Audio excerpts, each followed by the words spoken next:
Vamos a continuar con una secuencia de vídeos acerca de las asignaturas que ya hemos propuesto anteriormente, que son la mecánica de fluido, termodinámica, transferencia de calor, matemáticas, ecuaciones diferenciales, física, etc., etc. Y en esta oportunidad vamos a dar respuesta a un problema que se quedó propuesto en anteriores oportunidades y que muchos de vosotros me están solicitando la solución del problema. Bueno, entonces, y era en lo que respecta a termodinámica. El último problema del último vídeo era de que tenemos una turbina y en esa turbina hay una entrada y una salida. Sabemos que en las turbinas siempre ocurre una expansión, pero esta expansión va a ocurrir por medio de un intercambio de calor con los alrededores de 8.5 kilowatts. Ahora, y nos piden ahora calcular la potencia que se genera en la turbina con las condiciones de entrada de un flujo másico de 1.5 kilogramos por segundo, la presión de entrada de 2 megapascales, temperatura de entrada 450 grados centígrados, la velocidad de entrada 50 metros segundo y la cota de entrada 0,6 metros. La salida, presión 0.1 megapascales, lógicamente, esa es la razón y el funcionamiento, el principio de funcionamiento de las turbinas, donde entra una presión alta y sale a una presión baja de 2 megapascales a 0. Ha habido una expansión. Me dice que la calidad o título de la mezcla que está saliendo supuestamente es vapor de agua, que es vapor saturado, 100% de calidad, la velocidad de salida 200 metros por segundo y la cota de salida son 3 metros. Bueno, lo primero que tenemos que hacer aquí es ¿qué cosa? Identificar pasos a seguir. Los pasos que nosotros debemos seguir son los siguientes. Vamos a ubicar acá que los pasos a seguir vendría a ser de esta manera. Primero de lo primero, identificamos los estados termodinámicos de las entradas y salidas. Estados termodinámicos de entradas y salidas. Entradas y salidas.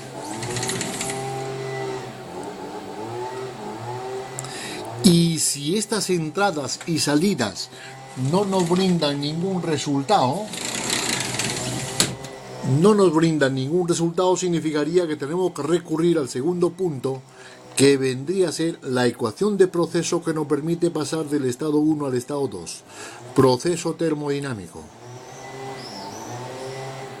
Proceso termodinámico. Para pasar, en este caso, del estado 1 al 2. Termodinámico. Ahora, y en este proceso termodinámico tenemos que aplicar aquí lo que se llama lógico. El balance de masa, balance de energía, balance de entropía, etc., etc., o balance de exergía, puesto que ya, dependiendo de la incógnita que nosotros tengamos, si no podemos con el balance de energía, tenemos que recurrir al de energía. Si no podemos evaluarla con esos dos balances, balance de entropía. Si no podemos con los tres, al balance de exergía. ¿Estamos? Bueno, vamos entonces a continuar aquí, identificando lo primero que hemos puesto sería entonces las entradas y salidas. Colocamos entonces aquí el caso de la entrada. Entrada. Y digo, la entrada está a una presión de 2 megapascales y la temperatura de 350 grados centígrados. Con esas dos magnitudes que son intensivas, puesto que siempre hay que buscar en esto que está aquí, dos magnitudes intensivas y al menos una extensiva. Con esas dos intensivas, que puede ser presión-temperatura, presión-volumen específico, presión entalpía, presión entropía, cualquiera de las dos intensivas, para cuantificar las demás intensivas, y una extensiva para introducirnos en las demás extensivas.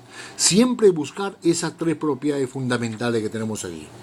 Por lo tanto, decimos, en la entrada tenemos la presión P1, que vendría a ser la intensiva, y la temperatura de T1, que son intensivas.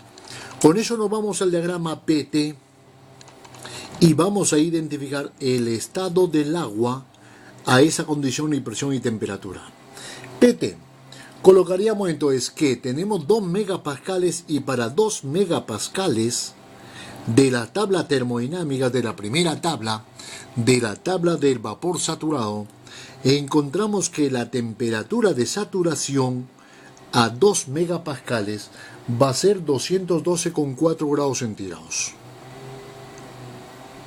Por este punto trazamos nuestra curva de equilibrio líquido-vapor y resulta de que como estamos nosotros a 350 grados estará más o menos por acá. Esto significa de que a esta presión y a 350 grados estamos como vapor sobrecalentado. O sea, el estado 1 a la entrada es un vapor sobrecalentado. Por lo tanto, tendremos que irnos a evaluar las propiedades del vapor sobrecalentado. Pues bien, eso la tenemos de antemano. ¿Qué es lo que necesitamos además? Del estado 1 tenemos allí y la extensiva. La extensiva vendría a ser el caudal máximo que me lo dan allí.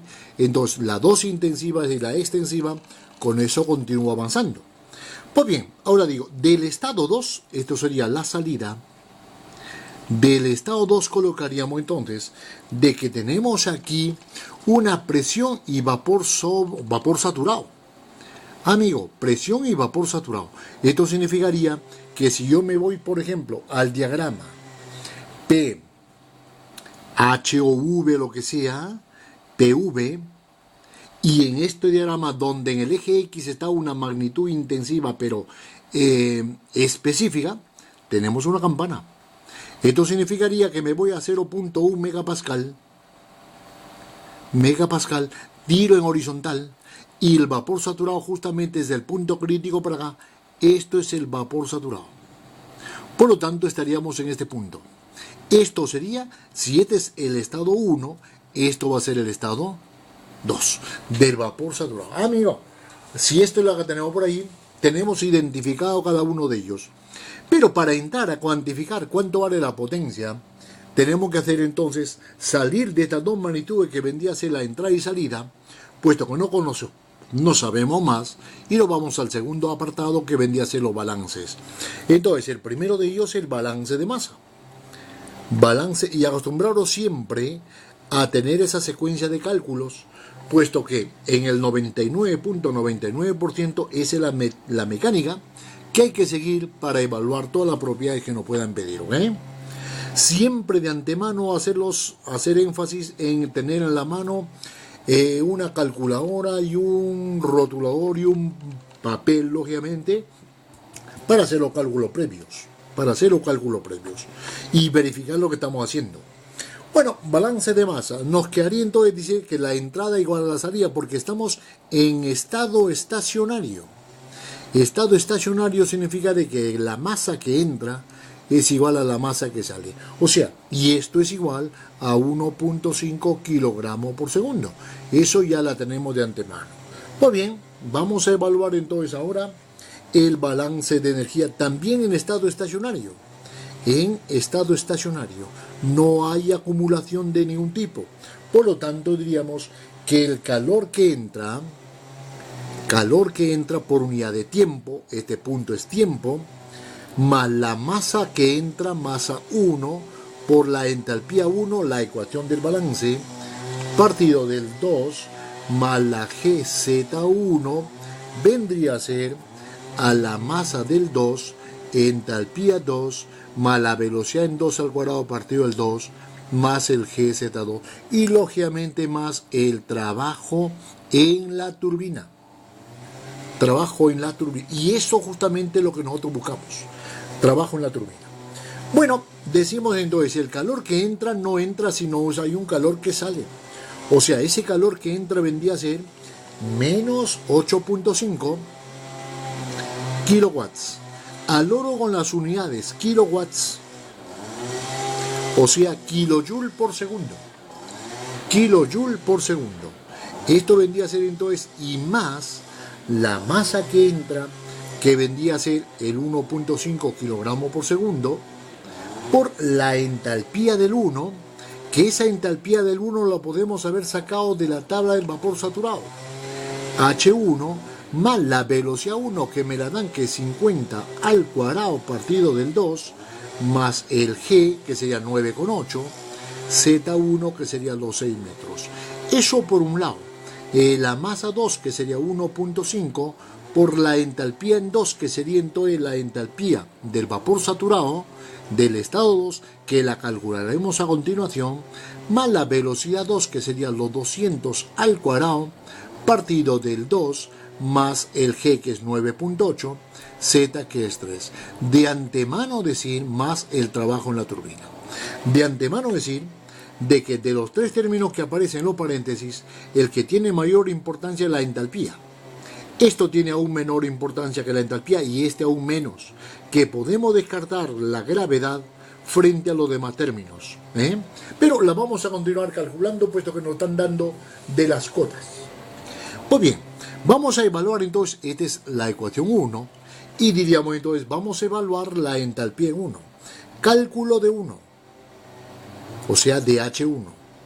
Y esto nos vamos a la tabla del vapor saturado, o del vapor sobrecalentado. Sobrecalentado. Y en ese vapor sobrecalentado tenemos que hacer énfasis aquí al cálculo. Lógicamente entramos como con la presión, y eso ya la sabemos, el manejo de las tablas, y llegaríamos a deducir de que la H1 vendría a ser igual a 31,37 kilojoule por kilogramo. Kilojoule por kilogramo. Pues bien, ahora digo, esto es kilojoule por kilogramo, pero si hacemos el cálculo acá, hacemos el cálculo de este término, ojo de que este término en kilojoule por kilogramo, esto tiene que estar en las mismas unidades, y esto tiene que estar en las mismas unidades, al oro con el tema. Esto significaría que tenemos que aplicar aquí, porque aquí me haría velocidad al cuadrado, metro al cuadrado sobre segundo cuadrado. Eso hay que llevarlo a kilojoule por kilogramo, habrá que aplicar un factor de conversión. Y lo mismo en esto, porque aquí también me daría metro al cuadrado sobre segundo cuadrado. Habrá que aplicarle aquí un factor de conversión. Y lo mismo para este término y lo mismo para este término. Pues bien, ahora digo, ¿y cuál es el factor de conversión? Vamos a evaluarlo, por ejemplo, si me dan, esto es metro por segundo. Metro cuadrado, segundo cuadrado, metro cuadrado, segundo cuadrado. Lo mismo y lo mismo, voy a encontrar aquí metro cuadrado, segundo cuadrado, para pasarlo a kilojoule por segundo. Entonces digo, lo primero que hacemos acá es multiplicarlo por kilogramo y dividirlo por kilogramo. No hemos hecho nada. Pero yo digo, todo esto que está aquí ya es joule. Pero entonces un factor de conversión, un kilojoule será 1000 joules. Y el joule es justamente lo que está encerrado. Esto se puede ir con todo esto. Y el factor de conversión sería, para pasar de metro cuadrado a segundo cuadrado, habrá que dividirlo por 1, o sea, dividirlo por 1000. Y me quedaría entonces en kilojoule por kilogramo. Eso haríamos en este término, en este y en todo lo demás que acompañan a la entalpía. Por lo tanto, reemplazando todo eso en la... Y vamos a evaluar, aparte de esto, el cálculo de la H2, cálculo de la entalpía 2. Y eso nos iríamos entonces al vapor saturado. Entonces, a vapor saturado y a la presión de 0.1 megapascal, que es justamente la presión de salida, vamos entonces que esto va a ser igual a H del vapor saturado a la presión de 0.1 megapascal. Esto nos da las tablas y eso va a ser igual a 26,75,5 kilojoule por kilogramo. Pues bien, la tenemos ahí. Y todos esos valores la reemplazamos en 1. Al sustituirlo en 1, nos quedaría entonces la única incógnita, que es la potencia de la turbina. Calculadora en la mano y resulta que la turbina genera una potencia de 655,7 kilowatts. Eso vendría a ser entonces la potencia que genera esa turbina en este pequeño problema que tenemos hoy. Bueno, que sea el inicio entonces de un nuevo comienzo para enviar algunos vídeos para acerca de los temas que estamos tocando, ¿ok? Venga.